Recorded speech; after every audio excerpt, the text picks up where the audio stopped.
Ces deux chercheurs en écologie de l'UCL en pleine chasse aux insectes.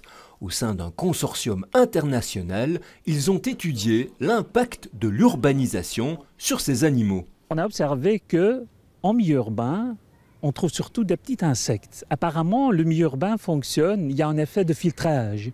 Et donc, les petits insectes fonctionnent assez bien en milieu urbain, mais ce n'est pas du tout le cas pour les espèces plus grandes. Les raisons principales, le manque de ressources écologiques et la température plus élevée en milieu urbain.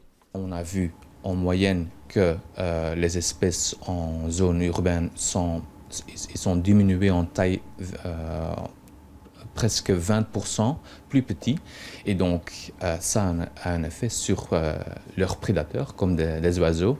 Donc chaque fois qu'ils doivent chasser un individu, il y a 20% moins d'énergie. A contrario, chez certaines espèces comme les papillons de jour, de nuit ou les sauterelles, la taille augmente de par leur capacité de mobilité plus importante dans la ville. Ces changements de taille perturbent l'écosystème urbain. L'objectif n'est pas de transformer un milieu urbain en une réserve naturelle. Ce n'est pas réaliste, ce n'est pas l'objectif. Mais on peut quand même envisager de créer des structures vertes d'une autre manière en milieu urbain. Des pistes proposées par l'étude pourraient être la création de nouveaux plans d'eau et de véritables infrastructures écologiques urbaines.